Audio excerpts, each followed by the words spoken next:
तणावात तुम्ही बसला ना, आम्ही किती विचार आतमध्ये टाकू दे, काही उपयोग होणार नाही. त्यामुळं अगदी हसत खेळत आजचे विचार घ्यायचे आहेत. विचारच आहेत पण हसत खेळत तुमच्या काळजामध्ये पेरतोय. तणावात काम केलं की काय घोळ होतं एका मिनिटा अगोदर तुम्हाला सांगतो. या संभाजीनगरला माझं व्याख्यान होतं, अगदी गरुड अकॅडमी मध्येच. माझे मित्र आहेत, त्यांची प्रचंड मोठी अकॅडमी आहे, तिथं माझं व्याख्यान होतं. व्याख्यान संपलं 5 वाजता. एवढं भयानक झालं, 3-4 हजार पोरं, एवढं सुंदर व्याख्यान झालं. नंतर दुसऱ्या दिवशी मुंबईला माझं व्याख्यान होतं आणि मग माझी रिझर्वेशन होतं, एसी फर्स्ट क्लास बुक केलेली होती. 5 वाजता आम्ही जेव्हा रेल्वे प्लॅटफॉर्मवरती गेलो त्यावेळेला मला काही तरुणी पोरं सोडायला आलेली होते. आहा, आनंदाने आम्ही तिथं गेलो. 200-300 पोरं, मी असा मध्ये उभं राहिलोय. रेल्वे स्टेशनवर गेल्यानंतर लोकांना कळना कोण सेलिब्रिटी आलाय की काय, सगळे आमच्याकडे बघायला लागले. आणि माझी ट्रेन होती 7 वाजता आणि आम्ही पोहोचलोय 6:30ला आणि तिथं अगोदर एक ट्रेन लागलेली होती आणि ती ट्रेन गेली की मग आमची ट्रेन येणार होती आणि म्हणून आम्ही वाट बघत होतो. 6:45 झाले, 7ला 10 कमी आणि पहिली जी ट्रेन लागलेली होती ती हल्ली. पहिला डबा गेला, दुसरा डबा गेला, तिसरा डबा गेला, चौथा डबा गेला. शेवटचे 2 डबे राहिले. मला खूप आनंद झाला कारण ती ट्रेन गेल्यानंतर माझी ट्रेन येणार होती. नंतर लगेच मी गाडीत बसणार होतो आणि मी मुंबईला जाणार होतो. आहा, क्लासवन अधिकाऱ्यांचं प्रशिक्षण घ्यायला मुंबईला निघणार होतो. स्वप्न मी रंगवत होतो. शेवटचे 2 डबे राहिलेले होते आणि इतक्यात मी बघितलं ती ट्रेन पकडायला 2 व्यक्ती जोरात पळत येत होत्या. एक व्यक्ती एकदम सडपातळ होती, 4-5 बॅगा अडकवलेल्या होत्या आणि दुसरी जी व्यक्ती होती चांगली 150 टनाची होती, पळत होती जोरात. पळताना त्याचं पोट एकदा गुडघ्याला लागायचं, एकदा नाकाला लागायचं. तसला मोदळा घेऊन ते पळत होतं. आणि दोघांना बघितल्यानंतर मी माझ्या सगळ्या युवकांना, माझ्या मित्रांना सांगितलं, पोरांनो, दोघांची ट्रेन चुकते का नाही बघा म्हणलं. दोघांची ट्रेन चुकते का नाही बघा. इतक्यात काय झालं, पुढचं जे होतं सडपातळ होतं, 5-6 बॅगा अडकवलेल्या होत्या. शेवटच्या डब्याचा शेवटचा दरवाजा राहिला होता आणि जे सडपातळ होतं त्यानं जी उडी घेतली ती डायरेक्ट डब्यातच गेलं. आणि दुसरं जे होतं जाडजोड ते तिथंच थांबलं. त्यानं एकदा माझ्याकडे बघितलं, एकदा ट्रेनकडे बघितलं, एकदा स्वतःकडे बघितलं. ट्रेनकडे बघितलं म्हणजे साथीदार गेला, जाताना सगळ्या पिशव्या घेऊन गेला. स्वतःकडे बघतय म्हणजे ह्याच्या खिशात 5 पैसे नाहीत. आमच्याकडे बघितलं म्हणजे आम्ही काय मदत करण्याच्या लायकीचा आहे का. सगळा अंदाज घेतला आणि लागलं जोर जोरात हसायला.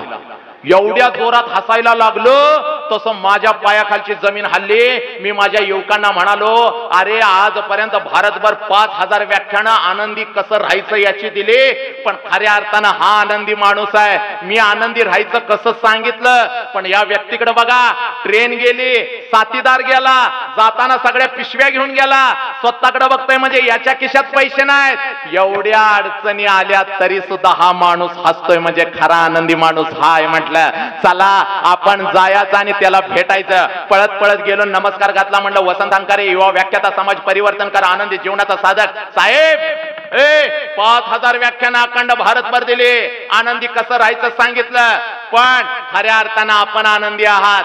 ट्रेन गेली, साथीदार गेला, जाताना पिशव्या घेऊन गेला, तुमच्या खिशात 5 पैसे नाहीत. एवढ्या अडचणी आल्या तरी सुद्धा तुम्ही हसताय. वाह. त्यानं माझ्याकडे बघितलं आणि मला म्हणाला, हसू नाही तर काय करू, ती जी गेलं ना ती मला सोडायला आलं होतं. पण टेन्शन मध्ये तेच गेलं. ते माझा शिपाई आहे, मी त्याचा साहेब आहे. उद्या मंत्रालयात माझी मीटिंग आहे, याचं टेन्शन त्याला आलं, उडी मारून तेच निघून गेलं. आयुष्यात आपल्या असंच झालंय, जगायचं काय नेमकं बाजूला राहिलं आणि नको त्या उचापती काढून आयुष्य वाया घालवण्यात मात्र आम्ही 1 नंबर आहोत, लक्षात घ्या. म्हणून सांगतोय, पोरीनो, आज तुमच्याकडे आलोय ना, फक्त हसायचं नाही, आज अंतरंगाला आग लागली पाहिजे. आग काय असते सरांनी सांगितलं आहे, हो गई है पीर पर्वत से पिघलनी चाहिए, हो गई है पीर पर्वत से पिघलनी चाहिए, इस हिमालय से कोई गंगा निकलनी चाहिए. मेरे सीने में नहीं तो तेरे सीने में सही, तेरे सीने में में नहीं तो मेरे सीने में सही हो कहीं भी आग, ये आग लगनी चाहिए, ये आग लगनी चाहिए. येणाऱ्या अर्धा तासामध्ये तुमच्या अंतरंगामध्ये आग पेरतो. पोरी, अगोदर तू कोण आहेस याची तुला जाणीव झाली पाहिजे. इकडे मातानो तुम्ही बसलेले आहात, अगोदर तुम्ही कोण आहात याची जाणीव तुम्हाला झाली पाहिजे. कोण आहात का तुम्ही? प्रत्येक शब्द तोलून घ्यायचा, मोलून घ्यायचा. प्रत्येक शब्दामध्ये ऊर्जा आहे, प्रत्येक शब्दामध्ये आग आहे. लक्षात घे. परिवर्तन परिवर्तन निश्चित आहे. आयुष्याला दिशा आणि कलाटणी देणारी प्रत्येक शब्द आहे. बघ कोण आहेस तो? शील सत्यप्रियता शस्त्रप्रयोग, शील सत्यप्रियता शस्त्रप्रयोग, स्वराज्य स्वप्न, विजय कांक्षा, विजय लक्षणा, विजय वर्धिनी, विजयांना बळ देणारी प्रेरिका, वाक चातुर्य, गांभीर्य, दक्षता, मनोधैर्य, निर्भयता, कुल कन्या, कुले धन्या, महितान्वया, जगदंबा, आदिशक्ती, राष्ट्रमाता, जिजाऊ तो आहेस. लक्षात घे. छत्रपती शिवाजी राजांना जन्म देणारी ती माता म्हणजे तो आहेस. लक्षात घे. स्वराज्य कसं उभं करतात हा संघर्ष छत्रपती शिवाजी राजांच्या रक्तामध्ये पेरणारे आऊ जिजाऊ तो आहेस. लक्षात घे. अजून तुला सांगतो बघ, तुझी ओळख तुला करून देतो बघ. हे बघ पोरी, तू कोण आहेस? हे माते, तू कोण आहेस याची जाणीव तुला झाली पाहिजे. बघ हे बघ, पुण्याच्या रस्त्यावरून एक माता हातामध्ये पिशवी घेऊन फिरत होती. ऐका रे, प्रत्येकानं आयुष्य खूप सुंदर आहे, जगता आलं पाहिजे, आयुष्याला न्याय देता आला पाहिजे. आणि म्हणून हा हट्ट असा आहे, मला प्रबोधन नको. प्रबोधनाच्या पुढचं पाऊल असतं ज्याला परिवर्तन म्हणतात, ते परिवर्तन झालं पाहिजे. पोरी, तू कोण आहेस तुला अजून सांगून जातो बघ. पुण्याच्या रस्त्यावरून एक माता हातामध्ये पिशवी घेऊन फिरत होती. पिशवीमध्ये एक लुगडं होतं, अंगावरती एक लुगडं होतं. 150 वर्षापूर्वी स्त्रियांनी घराच्या बाहेर पडायचं समाजाला मान्य नव्हतं. तिच्या अंगावरती शेण फेकलं जायचं, तिच्या अंगावरती चिखल फेकलं जायचं, दगडाचा मारा केला जायचा.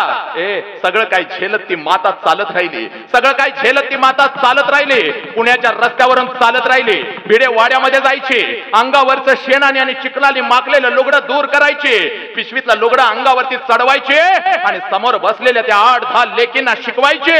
ती सावित्री आहे, 150 वर्षापूर्वी घराच्या बाहेर पडले म्हणून आज लाखो सावित्री आहे ताट मानन या भारतामध्ये बसू लागल्या. लक्षात घ्या. पुरुषाच्या खांद्याला खांदा लावून काम करू लागल्या. पोरी, ही खरी तुझी ओळख आहे. तुला अजून एक ओळख सांगतो बघ. खरं कोण आहेस तू याची तुला जाणीव झाली पाहिजे. 5 लाखाचं सैन्य घेऊन औरंगजेब या स्वराज्यावरती चालून आला. 5 लाखाचं सैन्य घेऊन औरंगजेब या स्वराज्यावरती चालून आला. औरंगजेब चालून आला, छत्रपती शिवाजी राजे गेले, संभाजी राजांचं बलिदान झालं, राजाराम महाराज सुद्धा निघून गेले. त्यावेळेला 5 लाखाचं सैन्य घेऊन आलेल्या औरंगजेबाला वाटलं आता हे स्वराज्य माझं आहे, हे स्वराज्य माझं आहे. पण नाही, एक रणचंडिका उठली, एक रणचंडिका उठली, हातामध्ये तलवार घेतली आणि घोड्यावरती बसले आणि स्वराज्य घ्यायला आलेल्या औरंगजेबाला शेवटचा श्वास याच मातीमध्ये जिनं घ्यायला लावला. तिचं नाव तारा राणी आहे आणि ते तारा राणी म्हणजे तू आहेस. बघ पोरी, तुझ्या अंगातलं रक्त कोण आहे याची ओळख तुला अगोदर झाली पाहिजे. बघ हे आयुष्य एवढं स्वस्त नसतं. पोरानो, तुम्हाला मी सांगितलंय अर्धा तास आयुष्यातला द्यायचा सांगितलंय. तुझी ओळख तुला करून देतो बघा. अगोदर कोण आहेस तो? 12 वर्षाचा पोरग, 12 वर्षाचा पोरग, 12 वर्षाचा पोरग जालियनवाला बागेमध्ये जात. 12 वर्षाचा पोरग जालियनवाला बागेमध्ये जात. तिथले मोठभर माती हातामध्ये घेऊन येतं. पोरानो ऐका, 12 वर्षाचा पोरग जालियनवाला बागेमध्ये जात, तिथली मोठभर माती हातामध्ये घेऊन येतं. पळत पळत घरी येतं. त्यावेळेला आई विचारते, बेटे क्या है तेरे हाथ में, बेटे क्या है तेरे हाथ में. त्यावेळेला आपली मूठ उघडत, आपली मुठ्ठी उघडत ते पोरग आपल्या आईला ती माती दाखवत म्हणता, माँ जालियनवाला बाग में मैं गया था, वहां अंग्रेजों ने गोलीबार किया है, मेरे भारतीय खून में लथपथ होकर वहां गिरे थे, वहां की मिट्टी मैं लेकर आया हूं माँ, और मैं अंग्रेजों का बदला जरूर लूंगा माँ. वयाच्या 12व्या वर्षी हातामध्ये माती घेऊन आलेलं पोरग वयाच्या 23व्या वर्षी इन्कलाब जिंदाबादचा नारा देत फासावरती जातं. ज्याचं नाव भगतसिंग आहे, तो भगतसिंग म्हणजे तुम्ही आहे. पोरानो लक्षात घ्या, तो भगतसिंग म्हणजे तुम्ही आहे. अजून तुम्हाला तुमची ओळख करून देतो. पोरानो, काल कारगिल दिवस झाला, आपण युद्ध जिंकलं होतं. पोरानो, आपण युद्ध जिंकलं होतं. कारगिलचा दिवस झाला लेकरानो. कारगिल युद्ध आपण जिंकलं, पण त्या कारगिल युद्धामध्ये काय झालं हे अगोदर ऐका. आज आग लागली पाहिजे. पोरा, 1999ला कारगिल युद्ध सुरू झालं. पाकिस्ताननं आमच्यावरती हमला केला. पाकिस्ताननं आमच्यावरती हमला केला. त्यावेळेला सुट्टीला आलेला जवान युद्धभूमीकडे धावू लागला आणि एक सुट्टीला आलेला जवान युद्धभूमीकडे धावत होता. त्यावेळेला त्याची आई त्या लेकराला मिठीत घेते, आपल्या जवानाला मिठीत घेते आणि आपल्या लेकराला म्हणते, बेटे बेटे जैसे ही जंग खत्म हो जाएगी तुम घर जरूर वापस आना, जैसे ही जंग खत्म हो जाएगी तुम घर जरूर वापस आना, क्योंकि एक माँ तुम्हारा इंतजार कर रही है, एक माँ तुम्हारा इंतजार कर रही है. पुरानो त्यावेळेला ते लेकरू आपल्या आईला मिठीमध्ये घेत आपल्या आईला उत्तर देत, माँ जरूर घर वापस आऊंगा, जरूर घर वापस आऊंगा, एक तो इस देश का तिरंगा लहरा कर आऊंगा या उसी तिरंगा में लपेट कर आऊंगा, लेकिन घर जरूर वापस आऊंगा. कारगिल युद्ध आम्ही जिंकलं. कारगिल युद्धातलं दुसरं बलिदान होतं कॅप्टन विक्रम बत्रा यांचं. आपल्या आईला सांगून जातात, माँ आऊंगा वापस, देश का तिरंगा लहरा कर आऊंगा या उसी तिरंगा में लपेट कर आऊंगा, लेकिन घर जरूर वापस आऊंगा. ते रक्त तुमच्या आमच्यामध्ये पोरानो. आयुष्य खूप सुंदर आहे, जगता आलं पाहिजे आणि खऱ्या अर्थानं आग लागली पाहिजे. कारण मी तुला सांगतो बघ पोरा, संस्कार काय असतात इथून घेऊन जायचंय. पालकांनो संस्कार काय असतो, एक संस्कार काय करून जातो, एक पेरलेलं बीज वट वृक्षासारखं कसं उगवून येतं पोरानं. ज्या वेळेला त्या बीजाच्या अंतरंगामध्ये संघर्ष होतो, आग लागते. सरांनी सांगितलं ना, जमिनीला फाडून ते बीज वरती येतं. पोरानो संस्काराचं तसंच आहे. पेरलेला संस्काराचा बीज ज्या वेळेला वट वृक्षासारखा उगवून येतो ना, माझा बाल राजा आऊ जिजाऊंच्या मांडीवरती बसत होता. माझा बाल राजा आऊ जिजाऊंच्या मांडीवरती बसत होता. त्यावेळेला माझे आऊसाहेब राजांच्या गालावरून हात फिरवत म्हणत होती, राज राज राज स्वराज्य राज उभं राहिलं पाहिजे, पण आपलं स्वराज्य उभं राहिलं पाहिजे. स्वराज्य राज उभं राहिलं पाहिजे, पण आपलं स्वराज्य उभं राहिलं पाहिजे. त्यावेळेला माझा छत्रपती शिवाजी राजा आऊ जिजाऊंच्या नजरेमध्ये नजर घालत म्हणतो, आपल्या स्वराज्याचा अर्थ आम्हाला सांगावा, कारण स्वराज्य तर नक्कीच उभं राहणार आहे. आमच्या रक्ताच्या प्रत्येक थेंबामध्ये आपण संघर्ष पेरलेला आहे. स्वराज्य तर नक्कीच उभं राहणार आहे, पण आपल्या स्वराज्याचा अर्थ आम्हाला समजावून सांगावा. त्यावेळेला आऊ जिजाऊ राजांच्या गालावरून हात फिरवत म्हणते, राज तेच आपलं स्वराज्य असू शकतं, ज्या स्वराज्यामधली प्रत्येक स्त्री सुरक्षित असते, प्रत्येक माता भगिनी सुरक्षित असते, तेच आपलं स्वराज्य असू शकतं. राज स्वराज्य उभं करा, पण स्वराज्यातल्या प्रत्येक स्त्रीला न्याय द्या, प्रत्येक स्त्रीला आया बहिणीला सुरक्षित करा.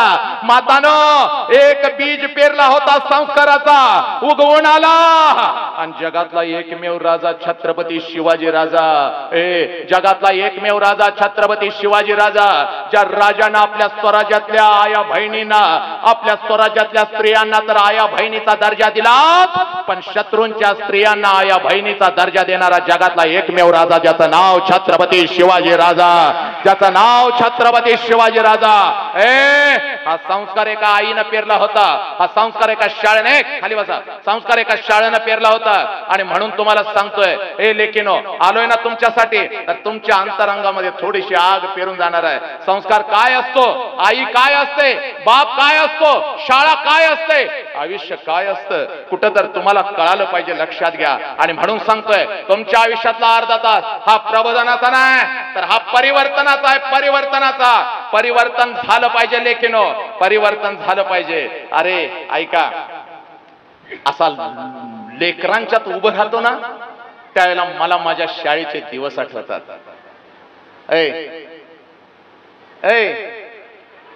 तू तर लय नालायक आहे लगा. तू तू तू त्या डेक खाली बसलाय काय? मगापासून त्याला बघतोय मी, आणि खरोखर मी तसाच होतो. मी जेव्हा 6वीला होतो ना, एखाद्या दिवस जर मी शाळेला गेलो नाही तर आमच्या शाळेत शिक्षकांची दिवाळी असायची. वशा आला नाही, आनंदात जगा, नाही तर कधी काय करल. आणि मला माझ्या शाळेचे दिवस आठवतात. आज एक सरांचं पुस्तक आहे, सोनवणे सरांचं, लायब्ररीमध्ये मागवून घ्यायचं, नक्की वाचायचं. त्या पुस्तकाचं नावच आहे वाया गेलेलं पोर. हा वाया गेलेलं पोर काय साम्राज्य घडवू शकतं, त्या पुस्तकामध्ये लिहिलेलं आहे. आणि म्हणून तुम्हाला सांगणंही गरजेचं आहे. तुम्हाला असं वाटत असेल, काय सर आलेत, काय बोलतात, काय शब्द पकड, आहा किती हुशार, किती अभ्यास. आई शपथ सांगतो, 3रीला 2 वेळ नापास आहे आपण. खोट सांगणार नाही, इथं आलोय तर ठोकून जाणार. तिसरीला 2 नीट ऐक रे वटवागळा, नीट बस. तिसरीला 2 वेळ नापास. तिसऱ्या वेळी नापास झाल्यावर शिक्षक म्हणलं असं जर याला प्रत्येक वर्गात नापास करायला लागलं तर 10वीत ह्याचं लग्न करून पाठवावं लागेल. म्हणले ढकला पुढं. कसा तर 6वीत आलो. 6वीत आल्यानंतर मला जरासं असं वाचायला यायला लागलं. असं इकडे बघा, इकडे बघा जरा, टनवा. टनवा. झालं का? हा करेक्ट. थांबा. असं हळूहळू हळूहळू तिकडे जायचं आणि तिथनं जेवून मग घरला जायचं. ऐका. आणि मग 6वीत मी खाली बसा ग, दिसतोय ना तुम्ही तर छळलायचा मला. खाली बस. काय काय बस खाली. आलोय आम्ही कुठनं हे काय मध्ये चालूय. थांब जरा, अजून जरा इकडे. आता फिरा. टर्न व्हायचा. मग असं शायनिंग मारायचं. गर्दीत बसून शायनिंग मारायचं नाही. ऐका. काय झालं? अरे खाली बसा, दिसतोय मी सगळ्यांना. खाली बसा. असू दे. ऐका, तुम्ही बसा. सर तुम्ही उठू नका, कोणी उठू नका. मी आहे मुलाही बघतो. इकडे बघा. 6वीत जेव्हा मी आलो तेव्हा थोडं थोडं मला वाचता येत होतं. आणि आमचे वर्ग शिक्षक होते ढोले सर, मराठी विषय. आणि वर्गात आले की मला ढोले सर असे करायचे वश्या. कारण मी वर्गात मला वाचता येत नव्हतं, पण पहिला बेंच मी कधीच सोडला नाही. पहिल्या बेंचवर कायम ढोले सर यायचं, मला असं करायचं वश्या कधी तर माग बसत जा. तुला बघितलं की काय शिकवायचं आहे तेच विसरून जातोय मी म्हणायचं. तू कधी तर माग बसत जा. मी म्हणायचं नाही, काय नाही आलं तर चालेल, पण पहिला बेंच सोडणार नाही सर. पुढच्या बेंचवर असा. मग सर यायचं मला असे म्हणायचे वश्या हे बघ, उद्या घटक चाचणी आहे, पहिला पेपर मराठीचा आहे, आणि जर का पेपर कोरा सोडलास मेलास म्हणजे आईची शपथ सांगतो, आमच्या गुरुजीनं जर एक रपाटा घातला तर एका रपाट्यात 2 गोष्टी नक्की. एका रपाट्यात एक तर चड्डी वली, आणि जर वली झाली नाही तर 100% पिवळी. आता असं नाही जरा पोराला मारलं की लगेच पालक येतोय, कोणी मारलं आमच्या पोराला, कोणी फोबाड फोडाय पाहिजे, कोणी मारलं हिच्या पोराला. अरे आम्हाला जर शिक्षकांनी मारलं तर आम्ही घरी सांगत नव्हतो वडिलांना, कारण वडील बोलवून घ्यायचं इकडे ये, तुला शिक्षकांनी मारलं म्हणजे तू काय तर केलंयस म्हणून मारलं. म्हणून गुरुजीनं जेवढं मारलं नव्हतं त्याच्या डबल बा मारायचा आम्हाला, म्हणून शाळेत मारलंय आम्ही सांगतच नव्हतो. मग सर यायचं मला म्हणायचं वशा इकडे बघ, उद्या घटक चाचणी आहे, जर का पेपर कोरा सोडलास, खाली बसा रे, खाली बसा. दिसतोय मी खुर्चीत कशाला उभं राहिलोय, मग खाली बसा, नाही तर मी माईक ठेवीन जाईन लगेच. मी तसा दुसरी बाजू माझी लय डेंजर आहे. लय कार्यक्रम अर्ध्यात सोडून गेलोय मी.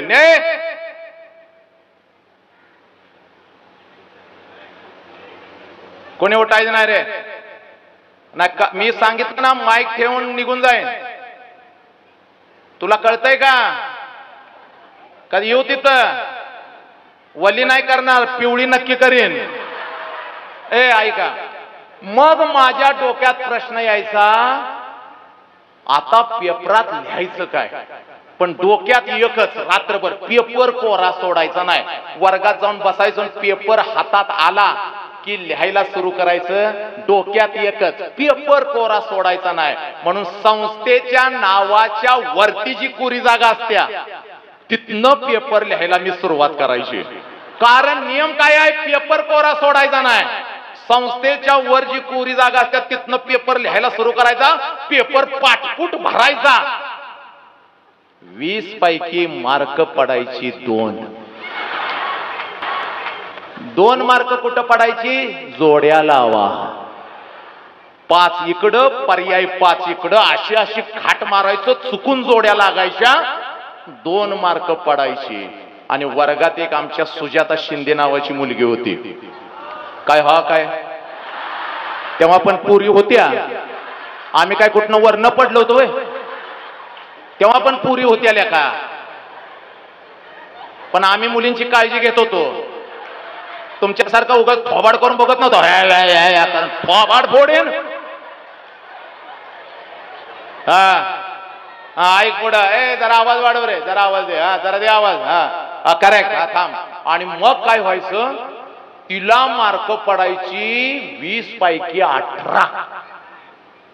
पण सर हातात काठी घ्यायचं आणि तिला लय मारायचं.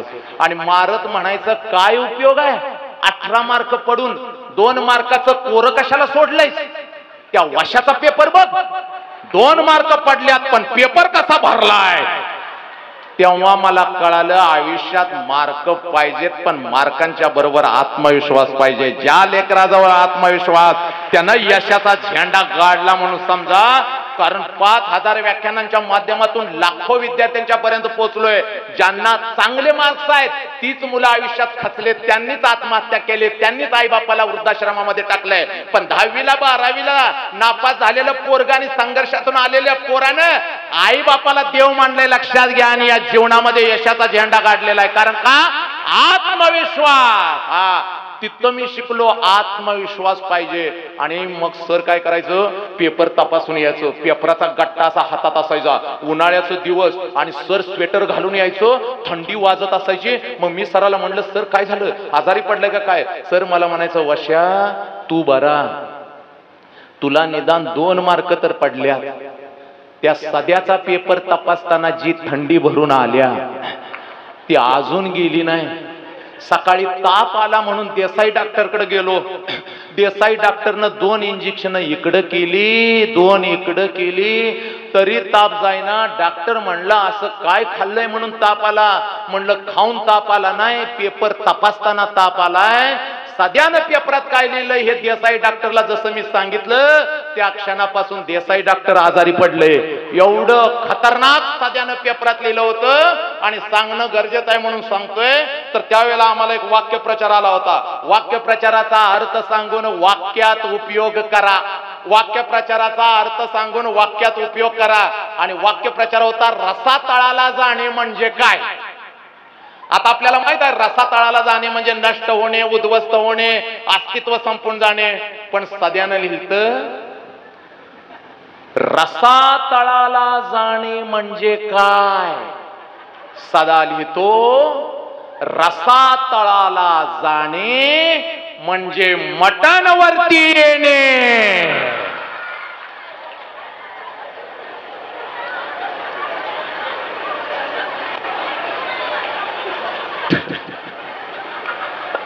ए बायानो जरा हसा आता सौंदर्य आल्यासारखं दिसायला लागलाय. मगापासून कसं बसला आता चेर फेरेन लवली लावल्यासारखं झाल्यात तुमचं. आता ए बाबा, रेंज तुटत्या का याची, रेंज तुटली का तुटत्या, मारीन तुला धरून. रेंज तुटत्या काय, जावंयच काय माझा. ऐका, मी काय सांगतोय ऐका. आयुष्य खूप सुंदर आहे, जगता आलं पाहिजे.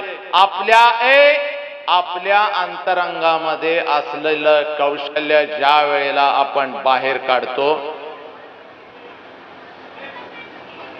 तुम्ही का उठताय मला कळेल, कारण कळालं तर मला सांगा. तुम्हाला मी अजून सांगतोय, मागं जातोय, संस्कार दाखवा, उगाच हो. का तुम्ही उभं का राहताय मला सांगा. मी दिसत नाही का तुम्हाला. कोण म्हणलं मी दिसतोय तुम्हाला. खाली बसून ऐक रे, नाहीतर मी स्टेजवर जाऊन बोलेन, थोडं बोलेन आणि मी माईक ठेवेन. आता हे कट कर रे नंतर. मला कळतंय तुम्ही उत्साहानं असं जवळ येताय, बघताय, पण एक कार्यक्रम असतो, जरास तिथंच बस, जरास थोडस, जरा माणसासारखं वागा. मला कळतंय. अरे आता मगाशी ओळख करून देताना सरांनी काय सांगितलं, हे तुम्हाला कळणं गरजेचं आहे. फक्त तुम्हाला काय वाटतंय, मला 99% मार्क्स पडले, मी 12वीला बोर्डात आले, मला 10वीला एवढे टक्के मार्क्स पडले, माझं आयुष्य घडलं, मी घडलो. चुकीचं आहे पोरांनो. ए बाळानो, ए बाळानो, ए मुलानो, काय झाले नाही तर मी इथली मुलं सगळी हाकलून देईन बाहेर. तुम्हाला बघायचंय का? नालायक आहेत रे. बघायचं का म्हणलं हा म्हणतोय. शांतपणे बस. ऐका, काय होत नाही. ए ऐका, झाला 10 मिनिटं राहिले जातात, जास्त वेळ घेणार नाही. ठरलंय आपलं अर्धा तास म्हणजे अर्धा तास. हा गा बस गा बस, नको नको बोला, मी बोंबलून पडतो इथं, तू बस हसत. अबे नालाय. ए ऐका, माणसाच्या अंतरंगामधलं असलेलं कौशल्य कधी वरती येतं माणूस घडतो सांगता येणार नाही. आयुष्यातला एक क्षण तुमचं आयुष्य बदलून टाकतो, पण तो क्षण तुमच्या आयुष्यात येणं गरजेचं आहे पोरांनो. आणि म्हणून पहिलं वाक्य विश्वरत्न डॉक्टर बाबासाहेब आंबेडकरांचं सांगतो, लेकरांनो घेऊन जा, काळजामध्ये पेरून जा. जे वाक्य, जो विचार मला कळाला, माझं आयुष्य बदललं, माझं आयुष्य बदललं, अंतरंगापासून बदललं. एक क्षण आयुष्यामध्ये आला पोरांनो आणि आयुष्य बदलून गेलं. विश्वरत्न डॉक्टर बाबासाहेब आंबेडकरांचा एक विचार तुमच्या काळजामध्ये अगोदर पेरतो. बाबासाहेब आम्हाला कळाले का? नाही कळाले. छत्रपती शिवाजी राजा आम्हाला कळाला का? नाही कळाला. लक्षात घ्या, मृत्यूच्या दारामध्ये उभा असताना सुद्धा चेहऱ्यावरती एक सुंदर हास्य होतं, ज्याचं नाव भगतसिंग होतं. तो भगतसिंग आम्हाला कळाला का? नाही कळाला. पोरांनो, आयुष्याचं एक तत्व फक्त लक्षात ठेवा. कोणतं तत्व? बाबासाहेबांनी सांगितलेलं आहे. बाबासाहेबांनी सांगितलेलं आहे, बळी कोणाचा दिला जातो? बळी हा कोंबड्याचा दिला जातो. फक्त हसून नाही जायचं. वसंत अंकरे आला, फक्त हसवून गेला नाही. हसवत असताना तुमच्या काळजाला थोडीशी आग लावून जाणार आहे. परिवर्तन झालं पाहिजे पोरांनो. बाबासाहेबांनी सांगितलेलं ना, आजपासून हे वाक्य कधी विसरायचं नाही. आणि जर हे वाक्य तुम्हाला कळालं, लक्षात घ्या, तर आयुष्य काय आयुष्य काय आहे हे मी सांगण्याची गरज नाही. तुम्हाला मी सांगून जातो पोरांनो. बळी कोणाचा दिला जातो? बळी कोणाचा दिला जातो? बळी हा कोंबड्याचा दिला जातो. बळी कोणाचा दिला जातो? बळी हा बकऱ्याचा दिला जातो. बळी कोंबड्याचा दिला जातो. बळी बकऱ्याचा दिला जातो. आयुष्यात वाघाचा कधीच बळी दिला जात नाही, वाघिणीचा कधीच बळी दिला जात नाही. विश्वरत्न डॉक्टर बाबासाहेब आंबेडकरांनी तुम्हा आम्हाला सांगून ठेवलेला आहे पोरांनो. आयुष्यामध्ये जर जगायचं असेल, आयुष्यामध्ये जर जगायचं असेल तर वाघ होऊन जगायचं. आयुष्यामध्ये जर जगायचं असेल तर वाघीण होऊन जगायचं. त्याचं कारण सुद्धा मी तुम्हाला सांगतो. रस्त्यावरती एखादं जर कुत्रा आलं, हाड म्हणलं तर त्या दिशेला पळत जातं, हाड म्हणलं तर दुसऱ्या दिशेला पळत जातं. रस्त्यावरती एखादं बकरं आलं, एखादं कोंबडं आलं, हातामध्ये दगड घेतला तर 10 दिशेला पळत जातं. कुत्र्याला आपलं अस्तित्व नसतं, कुत्र्याला आपली दिशा नसते पोरांनो. पण जर त्याच रस्त्यावरती वाघ आला तर सगळा रस्ता मोकळा होतो पोरांनो. जहां से भी गुजरे हमारे लिए रास्ता तैयार है. आणि म्हणून तुला हात जोडून सांगतो बघ, तू एक वाघीण आहेस, तू एक वाघ आहेस. आणि तुला जन्म देणारा तुझा बाप सुद्धा वाघ आहे आणि तुझी आई सुद्धा एक वाघीण आहे. पोरांनो, हे अगोदर लक्षात ठेवा. मी काय सांगतोय हे कळणं तितकंच गरजेचं आहे पोरांनो. माझा बाप एक वाघ आहे, माझी आई एक वाघीण आहे. एका वाघानं आणि एका वाघिणीनं मला जन्म दिलेला आहे. एका वाघानं आणि एका वाघिणीनं मला जन्म दिलेला आहे. आणि माझ्या बापाचा शेवटचा श्वास आणि माझ्या आईचा शेवटचा श्वास वाघासारखा वाघिणीसारखाच गेला पाहिजे. याची सगळी जिम्मेदारी माझ्या खांद्यावरती आहे पोरांनो. हे तुम्हाला कळालं पाहिजे. फक्त हसून जायचं नाही. मगाशी मी म्हणालो ना, परिवर्तन झालं पाहिजे. 21व्या शतकामध्ये आलो आम्ही पोरांनो. होतंय काय बघा, आम्ही डॉक्टर घडवले, आम्ही इंजिनियर घडवले, आम्ही वकील घडवले, मोठे उद्योजक घडवले, पण आमच्या मधला माणूस घडवायचा राहून गेला रे. आमच्या मधला माणूस घडवायचा राहून गेला. प्रत्येक पदवी बरोबर एक माणूस पाहिजे. डॉक्टर घडल्यानंतर त्या डॉक्टरामधली माणुसकी जागी झाली पाहिजे. प्रत्येक पदामधली माणुसकी जागी झाली पाहिजे. पोरांनो, डॉक्टर घडवा, इंजिनियर घडवा, वकील घडवा, उद्योजक घडवा, संशोधक घडवा. त्याच्याही पुढे जाऊन अगोदर एक माणूस घडवा, अगोदर एक माणूस घडवा. आणि तो माणूस कुठं आहे मी तुम्हाला सांगतो पोरांनो. 21व्या शतकामध्ये काय झालं, आम्ही जग मुठीमध्ये घेतलं. कान देऊन ऐकायचं. 21व्या शतकामध्ये आम्ही जग मुठीमध्ये घेतलं. साता समुद्रा पलीकडे आमचा जर एखादा मित्र असेल तर व्हिडिओ कॉल आम्ही करतो आणि त्या मित्राशी आम्ही संभाषण एका सेकंदात करतो. मुंबईमध्ये जर माझा एखादा मित्र असेल तर त्या मुंबई मधल्या मित्राला मी व्हिडिओ कॉल करतो आणि एका सेकंदात माझ्या मित्राशी बोलतो. जगामध्ये काय चाललंय एका सेकंदात आम्हाला कळतं, कारण मोबाईल सारखं शस्त्र आमच्या हातात आलं, मोबाईल सारखं शस्त्र आमच्या हातात आलं आणि संपूर्ण विश्व आम्ही मुठीमध्ये घेतलं. आनंद आहे पोरांनो.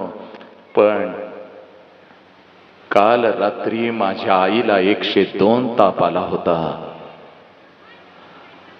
काल रात्री माझ्या आईला 102 ताप आला होता. तो ताप अंगावर काढत सकाळी उठून तिनं मला शाळेसाठी डबा करून दिला. ही आई मात्र आजकालच्या लेकरांना कळत नाही पोरानो. ही आई मात्र आजकालच्या लेकरांना कळत नाही. ए पोरा, रात्रभर माझा बाप अंथरुणावरती तळमळत होता. रात्रभर माझा बाप अंथरुणावरती तळमळत होता. माझ्या बापाची कंबर दुखत होते, माझ्या बापाला ताप आला होता, तरी सुद्धा सकाळी उठून माझा बाप आमच्यासाठी कामावरती गेला. हा बाप मात्र आम्हाला कळत नाही पोरानो. हा बाप मात्र आम्हाला कळत नाही. आम्ही डॉक्टर झालो, आम्ही इंजिनियर झालो, आम्ही वकील झालो, पण ज्या आई बापानं आम्हाला जन्म दिला त्या आई बापापासून आम्ही खूप दूर गेलो पोरानो. सहजच प्रश्न आम्ही आईला करतो, आई तुला काय कळतं, पप्पा तुम्हाला काय कळतं, गप्प बसा. आई बाप गप्प बसतो ग. पण एकच गोष्ट तुला सांगून जातो, आयुष्यभर विसरू नको, तुझ्या आई बापाला सगळं काही कळतं म्हणून तू इथं बसलेली आहेस. लक्षात घे, तुझ्या आई बापाला सगळं काही कळतं म्हणून तू इथं बसलेला आहे. ए पोरा, एका वृद्धाश्रमामध्ये गेलो, खिशामधली 500 रुपयाची नोट काढली. एका वृद्धाश्रमामध्ये गेलो, खिशामधली 500 रुपयाची नोट काढली आणि खिडकीकडे बघत बसलेल्या आजीच्या हातावरती ठेवली. त्यावेळेला ती आजी म्हणते, बाळा पैशाला कमी नाही रे बाळा, पैशाला कमी नाही. तिनं उशीखाली हात घातला आणि 10,000 रुपयांचा पुडका काढत माझ्या हातावर ठेवत ती म्हणते, बाळा पैशाला कमी नाही. 1 तारीख न चुकता पोरग 10,000 रुपये पाठवत. पैशाला कमी नाही, पण सणासुदी दिवशी कोणाच मला भेटायला येतंय का त्यांची वाट मी बघते रे लेकरा. पैशानं वस्तू खरेदी करता येतात, पैशानं प्रेम आणि माया खरेदी करता येत नाही पोरानो. म्हणून सांगतोय, आयुष्य तुम्हा मला कळालं पाहिजे कसं आयुष्य असावं. एका मिनिटामध्ये ऐका, खूप नशिबान आहात, लक्षात घ्या. हे व्याख्यान आज तुमच्या पदरी पडतंय. खूप नशिबान आहात, हे व्याख्यान आज तुमच्या पदरी पडतंय. हे बघ, कसं पोरग असावं, कशी पोरगी असावी, एका मिनिटामध्ये सांगतो बघ. पुत्र व्हावा ऐसा गुंडा ज्याचा तिन्ही लोकी झेंडा. पुत्र व्हावा ऐसा गुंडा ज्याचा तिन्ही लोकी झेंडा. छत्रपती शिवाजी राजांचा राज्याभिषेक झाला होता. ऐका रे, छत्रपती शिवाजी राजांचा राज्याभिषेक झाला होता. 32 मान सोन्याच्या सिंहासनावरती माझा राजा बसला होता. राजाच्या शिरावर चिरेटोप होता, कमरेला तलवार होती. पालकांनो तुम्हीही ऐका, कान देऊन ऐका.